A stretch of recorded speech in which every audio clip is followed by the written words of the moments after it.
আসসালামু আলাইকুম রহমতুল্লাহ। সম্মানিত শ্রোতা ও দর্শক মণ্ডলী, বিরতির পর আবারও আমরা চলে এলাম। এই সময়ে যারা আমাদের অনুষ্ঠানে অংশগ্রহণ করেছেন আপনাদেরকেও আমরা স্বাগত জানাচ্ছি।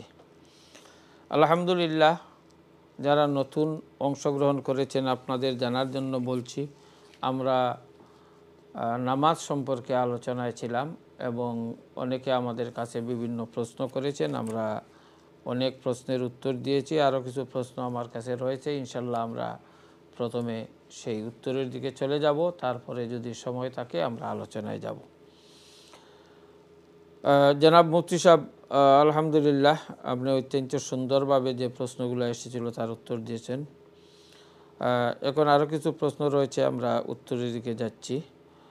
যিনি প্রথমে ফোন করে আমাদের কাছে এক বোন দুইটি প্রশ্ন রেখেছেন। একটি হচ্ছে যে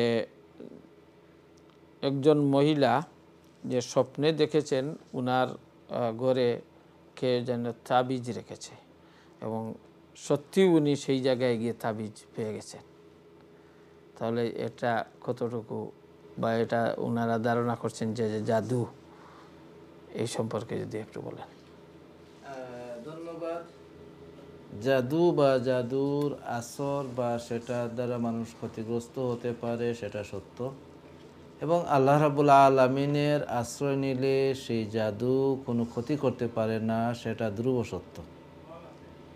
সেটার জন্য আল্লাহ রাব্বুল আলামিনের উপর পূর্ণ ভরসা রাখা, তাওয়াক্কুল করা এবং তার রাসূল সাল্লাল্লাহু আলাইহি ওয়াসাল্লাম আমাদেরকে যেভাবে চলার কথা বলেছেন সে অনুযায়ী আমরা জীবন চালানো, আমল করা, তখন আমরা প্রোটেক্টেড হতে পারবো ইনশাআল্লাহ। তাই এই বিষয়টি সম্ভব হতে পারে। মানুষের, মুমিনের যে স্বপ্ন অনেকাংশে সত্য হয়, অনেক সময় অনেক স্বপ্ন বাস্তবতা রয়েছে, বাস্তব রয়েছে। এবং ইস্তেখারার কথা বলেছেন, ইস্তেখারা আসলে মৌলিক ইস্তেখারা হচ্ছে যে কোন জিনিসটি ভালো, একটি কাজ আপনি করবেন, আল্লাহ রাব্বুল আলামিনের কাছে সেই কাজটি ডিসিশন করছেন।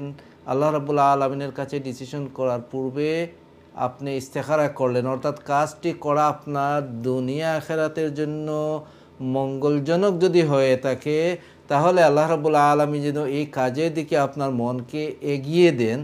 এবং এই কাজটি যদি আপনার দুনিয়া এবং আখিরাতের জন্য ক্ষতিকর হয়ে থাকে, তাহলে আল্লাহ রাব্বুল আলামিন যেন ওই কাজ করা থেকে আপনাকে ফিরিয়ে রাখেন এবং তার থেকে উত্তম যে কাজটি, সেই কাজের দিকে আপনার মনকে এগিয়ে দেন। এই বিষয়টি হচ্ছে ইস্তেখারার মৌলিক অর্থ। এবং ইস্তেখারার মধ্যে রাসূল পাক সাল্লাল্লাহু আলাইহি ওয়াসাল্লাম আমাদেরকে যে দোয়া শিখিয়ে দিয়েছেন, সেই দোয়ার মধ্যে এই কথাগুলোই সাহাবায়ে কেরাম বর্ণনা করেছেন যে রাসূল পাক সাল্লাল্লাহু আলাইহি ওয়াসাল্লাম আমাদেরকে ইস্তেখারা বা ইস্তেখারা যে দোয়া পড়া হবে, সেই দোয়াটা এমনভাবে শিখিয়েছেন যেভাবে রাসূল পাক সাল্লাল্লাহু আলাইহি ওয়াসাল্লাম কোরআন আমাদেরকে শিখিয়েছেন। এতে বোঝা গেল ইস্তেখারার অর্থ এটা নয় কি হয়েছে হবে সেটাকে খুঁজে বের করা। ইস্তেখারার অর্থ হচ্ছে কল্যাণ কামনা করা, আল্লাহর কাছে কল্যাণকর দিক কামনা করা। যখন আপনি একটি কাজ করতে যাচ্ছেন, ভালো একটি কাজ, তখন সেই ভালো কাজটি কখন করবেন, এই সময় করা ভালো না একটু বিলম্ব করা ভালো, এই বিষয়গুলো ডিসিশন দেওয়ার জন্য, আপনার মনকে ঝুঁকিয়ে দেওয়ার জন্য আল্লাহ রাব্বুল আলামিনের কাছে 2 রাকাত নামাজ আদায় করলেন, ফরজ নামাজ ব্যতীত 2 রাকাত নফল নামাজ পড়লেন। এরপর আপনি আল্লাহর কাছে দোয়া করলেন যে হে আল্লাহ, আমি আপনার কাছে কল্যাণ চাচ্ছি, আমি যে কাজটি করতে যাচ্ছি সেই কাজটি যদি আমার নিজের জন্য, আমার দুনিয়ার জন্য, আমার আখিরাতের জন্য কল্যাণকর হয়ে থাকে, তাহলে সেই কাজটি আমার জন্য সহজ করে দিন। আর সেই কাজটি যদি আমার দুনিয়া এবং আখিরাতের জন্য অকল্যাণকর হয়ে থাকে, তাহলে আল্লাহ আমার মনকে এমন কাজ করা থেকে ফিরিয়ে দিন এবং উত্তমের চেয়ে উত্তম যে কাজটি হবে এই ব্যাপারে আমাকে আপনি উৎসাহিত করে দিন, পথ দেখিয়ে দিন। সেটা হচ্ছে আসলে ইস্তেখারার মূল উদ্দেশ্য। তারপরেও ইস্তেখারার মাধ্যমে অনেক সময় অনেকগুলো বিষয় মানুষের কাছে প্রকাশিত হতে পারে, সেটা অসম্ভব নয়।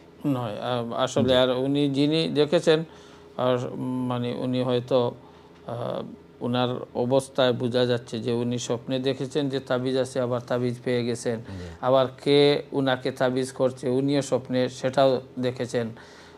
নিশ্চয়ই উনি একজন ইবাদতকারী মানুষ, এবং আশা করি যে উনি যদি এইভাবে এটা থেকে কিভাবে এভাবে যদি হয়ে থাকে তার অর্থ নয় যে আপনি যাকে দেখেছেন তাকে সেটা দিয়ে দলিল হবে না, সেটা শরীয়তের দলিল হয় না, বা দুনিয়াতেও স্বপ্ন সেটা দলিল হিসেবে গ্রহণ করা হয় না।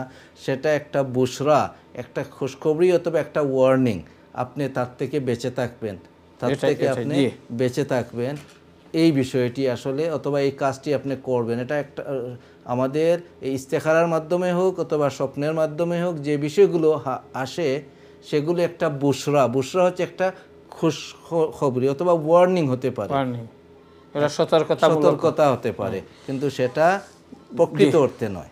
জি, ইনশাআল্লাহ একজন কলার চলে এসেছেন, আমরা কথা বললে। হ্যালো, আসসালামু আলাইকুম। হ্যালো, আসসালামু আলাইকুম। জি, ওয়ালাইকুম আসসালাম। যে আমি হুজুরের কাছে একটা জানতাম চাই, যে প্রশ্ন করি, আর যে নামাজ সম্বন্ধে হুজুরে বলেছেন, আমরা যে মনে করেন ইয়রের নামাজ আছে, যে প্রথম যে সময় আমরা নামাজও খাড়া হই, নামাজের সুন্নত নামাজ 4 রাকাত। এখন সুন্নত নামাজ যে সময় পড়তে যাই, এই সময়তে আমরা মনে করি নিয়ে যাতু পড়িয়া খাড়া হই। এখন এরপরে সুন্নত নামাজ 4 রাকাত পড়ার পরে আবার ফরজ নামাজ যে সময় পড়ে, তখন এই সূরাগুলো আবার পড়তে হয়নি, দোয়াগুলা পড়তে হয়নি না, ওগুলা তো জানতাম চাই। অসংখ্য, খুবই সুন্দর প্রশ্ন। আর কোনো প্রশ্ন আছে আপনার? জি না, যতবার আমরা যত নামাজটা পড়ি এই নামাজের সময় ফার্স্ট এইগুলা পড়তে হয় কিনা? অসংখ্য ধন্যবাদ আপনাকে, খুবই সুন্দর একটি প্রশ্ন। ইনশাআল্লাহ আপনি আমাদের অনুষ্ঠান দেখতে থাকুন, হুজুর আপনার প্রশ্নের উত্তর দিবেন। ধন্যবাদ আপনাকে। আলহামদুলিল্লাহ, অনেক প্রশ্ন আমাদের কাছে আসছে এবং অত্যন্ত গুরুত্বপূর্ণ প্রশ্ন। আরেক ভাই প্রশ্ন করেছেন যে নামাজ পড়ার সময় মাথায় টুপি দিয়ে পড়া, টুপি না দিয়ে পড়ার মধ্যে পার্থক্যটা কি? ধন্যবাদ প্রশ্নকারী ভাইকে। আল্লাহ সুবহানাহু ওয়া তাআলা কোরআনে কারীমে আমাদেরকে নির্দেশ দিচ্ছেন, খুযু যিনাতাকুম ইনদা কুল্লি মসজিদিন, তোমাদের সৌন্দর্যকে ধারণ করো মসজিদে। এর অর্থ হচ্ছে তোমরা নামাজের সময় তোমাদের সৌন্দর্যকে ধারণ করো। এর তাফসীর হচ্ছে, বা এই কথার উদ্দেশ্য হচ্ছে, আল্লাহ রাব্বুল আলামিনের এটার যে মানা বা সেটার অর্থ হচ্ছে যে তোমরা নামাজের সময় সতর অর্থাৎ সৌন্দর্য অবলম্বন করো, তোমাদের ভালো কাপড় পরিধান করো। এবং নামাজ পড়তে যে ভালো কাপড়, সাহাবায়ে কেরামের সময় তাদের অনুযায়ী যে ভালো কাপড়গুলো ছিল তারা সেটা দিয়ে নামাজ আদায় করেছেন। কখন ছিল তাদের এমন অবস্থা যে অনেকের একটি কাপড় ছিল, একটি চাদর ছিল, শরীর পেঁচিয়ে তারা নামাজ পড়েছেন। তারপর আলহামদুলিল্লাহ আল্লাহ রাব্বুল আলামিন এমন অবস্থা থেকে উত্তরণ দিয়েছেন। তাই সাহাবায়ে কেরামের নামাজ আমরা দেখি, রাসূল সাল্লাল্লাহু আলাইহি ওয়াসাল্লামের নামাজ দেখি, তাহলে আমরা দেখতে পাই যে রাসূল পাক নামাজ পড়েছেন, পাগড়ি মাথায় ছিল, টুপি মাথায় ছিল। এমনকি আমরা হাদিসে পাই যে তারা একটি উচ্চা টুপিও পড়েছেন, যে টুপিটি কখনো কখনো নামাজে যদি ময়দানে নামাজে দাঁড়াতেন তাহলে সম্মুখে ওইটাকে রাখতেন, যাতে করে একটা সূত্রা হয়ে যায়, একটা পার্টিশন হয়ে যায়। সামনের দিকে নামাজের আগ দিয়ে মানুষ যাওয়া সেটা অপরাধের কাজ, সেটা ভালো কাজ নয়। তাই ময়দানে যখন নামাজে দাঁড়াতেন তখন কখনো কখনো সেখানে একটি ডাল গেড়ে রাখতেন, পুঁতে রাখতেন, অথবা কখনো কারো সেই বুর্নুস লম্বা টুপি সেটাকে দাঁড়িয়ে রাখতেন। এতে বোঝা যায় সাহাবায়ে কেরাম টুপি ছাড়া নামাজ পড়েন নাই, নর্মাল স্বাভাবিকভাবে পড়েন নাই। তাই নামাজের বিষয়টি হচ্ছে, এবং আজ পর্যন্ত আমরা যদি দেখি মুসলমান, ইসলাম মক্কা মুকাররমা মদিনা তৈয়বা থেকে দুনিয়ায় এসেছে, আজ পর্যন্ত ওখানে যে ধারাবাহিকভাবে যারা নামাজ পড়ছেন, কেউ কি টুপি খুলে নামাজ পড়াচ্ছেন? সবাই পড়াচ্ছেন। আমরা সেটা শরীয়তে সেটা ওয়াজিব না ফরজ সেটা বিষয়ে যাওয়ার পরে আমরা এই বিষয়টি যদি দেখে নাই, কারণ এই নামাজের বিষয়টি মক্কা মুকাররমার মানুষ যারা শিখেছেন, আমরা শিখেছি, সেই মক্কা মুকাররমা মদিনায় তৈবা সেটা চলে আসছে রসুলের পাক ইসলামের সময় থেকে। সাহাবাই পরে যারা ইমাম হয়েছেন, যারা তারপরে যারা ইমাম হয়েছেন, সবাই তো একমাত্র এহরামের অবস্থায়, যেহেতু পুরুষদের জন্য নিষিদ্ধ মাথা ঢাকা, সেটা এহরামের অন্তর্ভুক্ত, এটা ব্যতীত। তাই হুকুম হচ্ছে টুপি মাথায় দিয়ে নামাজ পড়া, সেটা নামাজের আদাব, মুস্তাহাব। সেটাকে অবহেলা করা দূষণীয়, গুনাহের কাজ। আর একজন যদি কোনো কারণে তার টুপি না থাকে এবং সে আনা টুপিয়ে নামাজ পড়েন, কোনো অসুবিধা নেই। কিন্তু টুপিকে অবহেলা যদি করা হয়, এমনকি কিতাবের মধ্যে এসেছে, ইসলামিক শরিয়া আইন হচ্ছে, কেউ যদি টুপিকে অপদস্থ করে, টুপিকে ইনসাল্ট করে, বিষয়টি মুস্তাহাব, কিন্তু এটাকে ইনসাল্ট যদি করে, তখন সেটা কুফরির পর্যায়ে অপরাধ হবে। তাই টুপি দিয়ে নামাজ পড়া সেটা মুস্তাহাব, সুন্নাহ। কেউ যদি টুপি ছাড়া নামাজ পড়েন, তার নামাজ হবে, নামাজ হয়ে যাবে। ইচ্ছাকৃতভাবে যদি কেউ টুপি ছাড়া পড়েন, নামাজ হয়ে যাবে। কিন্তু ইচ্ছাকৃতভাবে অবহেলাবশত, অর্থাৎ টুপিকে ঘৃণা করে টুপি দেওয়া, সেটা এটা নেগেটিভ অর্থে যদি নিয়ে করেন, তাহলে তার জন্য সেটা অপরাধের কারণ হবে। তাই আশা করি যে ভাই প্রশ্ন করেছেন, নামাজের সৌন্দর্য আমরা রাখবো, টুপি সহ নামাজ পড়ব। যদি কারো কাছে টুপি না থাকে, আনা টুপি নামাজ পড়েন, নামাজ হবে। সেটা ফরজ নয়, সেটা ওয়াজিব নয়, সেটা সুন্নাহ, সেটা মুস্তাহাব। এবং কখনো কখনো আছে যে যখন আপনি নফল নামাজ পড়বেন, অনেক ফুকায়ে কেরাম বলেছেন, তখন আপনার নিজেকে জলিল দেখানোর জন্য, হাম্বল দেখানোর জন্য আপনার টুপি ব্যতীত নামাজ পড়া, অনেক ফুকায়ে কেরাম তারা বলেছেন, তখন এই একা অবস্থায় সেটা তার জন্য উত্তম, নিজের তাজাল্লুলের জন্য। জি, অসংখ্য ধন্যবাদ। আসলে যে ভাই প্রশ্ন করেছেন, উনি আশা করি শুনছেন এবং আমরা সবাই এই উত্তরের মাধ্যমে উপকৃত হলাম।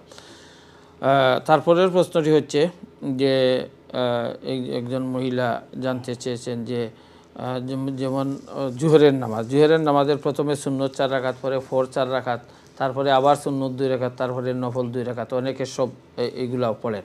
তখন ইন্নিয়ত জাত কিন্তু প্রত্যেক নামাজের পূর্বে পড়তে হবে না প্রথমেই যদি একবার পড়ে ফেলে? বোনকে আমরা বলতে চাচ্ছি যে ইন্নিয়ত যেহেতু যেটা আমরা নামাজের আগে পড়ি, সেটা আমাদের মনকে নামাজের দিকে রুজু করার জন্য আমরা পড়ে থাকি। আপনি নামাজের মুসল্লায় যখন আসলেন, পড়ে নিলেন, এই হয়ে গেছে। তারপর নামাজের ভিতরে আপনি তো সুবহানাকা পড়বেন। যদি ইন্নিয়ত যেহেতু জানা থাকে, আপনি নফল নামাজ যখন পড়বেন, তখন এটাও পড়বেন নামাজের ভিতরে। অন্যান্য নামাজে যেমন জোহরের নামাজে পড়লে আমরা তারপর নফল 2 রাকাত পড়ি। যারা সুযোগ আছে, বিশেষ করে মহিলারা, তারা তো গড়ে নামাজ পড়েন, পুরো পড়েন, বেশি পড়েন অনেক ক্ষেত্রে। তাই আপনি সেই নামাজের ভিতরে সেটাকে পড়তে পারবেন। কিন্তু নামাজের মুসল্লায় আপনি যখন দাঁড়িয়ে গেছেন, এখান থেকে যদি অন্যখানে সরে না যান, তাহলে প্রথম পড়ে নিয়েছেন, আপনাকে আর পড়তে হবে না। অর্থাৎ প্রথমে যে সুন্নত পড়ার সময় উনি পড়লেন, প্রথমে পরে ফরজের সময় আর লাগবে না, ফরজ সুন্নতের সময় লাগবে না, যদি একই জায়গায় দাঁড়িয়ে থাকেন। আর যদি জায়গা পরিবর্তন করেন, মনকে একত্রিত করার জন্য নামাজের দিকে আপনি আবার পড়বেন। জি জি, অসংখ্য ধন্যবাদ জনাব।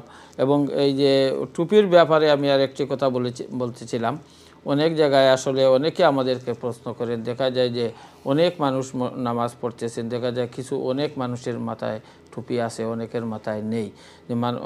এই যে ধারণাটা, আসলে মনে করেন যে নামাজ হচ্ছে, আপনি প্রথমেই বলেছেন যে নামাজ হচ্ছে যে সবচেয়ে সুন্দর কাপড় পরিধান করে, সবচেয়ে আপনি পরিপাটি হয়ে আল্লাহর সামনে দাঁড়ানো। তাহলে যেহেতু কষ্ট করে আপনি উজু পড়লেন, কষ্ট করে সময় ব্যয় করলেন, কাপড় পরলেন, সব কিছু আপনি করলেন, কেন সামান্য যে একটি টুপি না দিয়ে আপনি নামাজটা পড়লেন?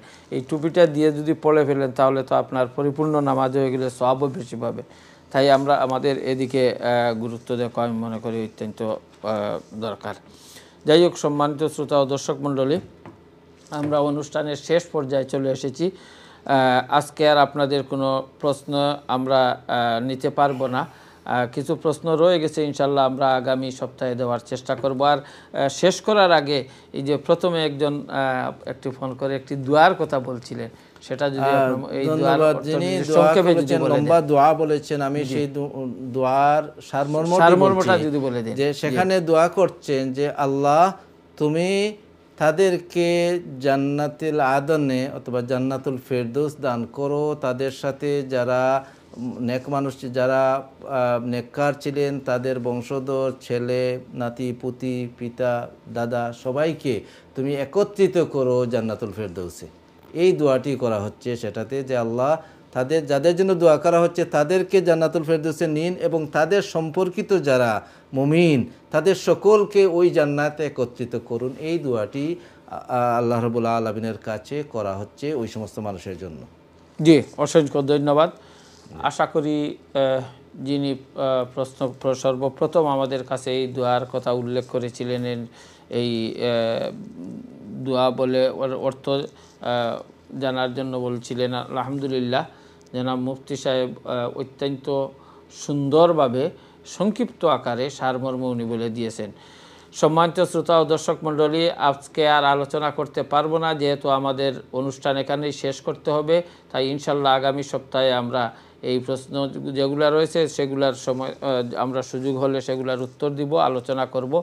সম্মানিত শ্রোতা ও দর্শক মণ্ডলী, প্রথম থেকে নিয়ে এই পর্যন্ত যারা আমাদের অনুষ্ঠানে অংশগ্রহণ করেছেন, বিশেষ করে আমার সম্মানিত অতিথি আইয়ন টিভির কলা কৌশলী, সবাইকে অসংখ্য অসংখ্য মোবারকবাদ জানিয়ে আল্লাহ পাক রব্বুল আলামিন আমাদেরকে, আপনাদেরকে সবাইকে ভালো রাখুন, সুস্থ রাখুন, এই কামনা করে এখানেই আজকের অনুষ্ঠান শেষ করছি।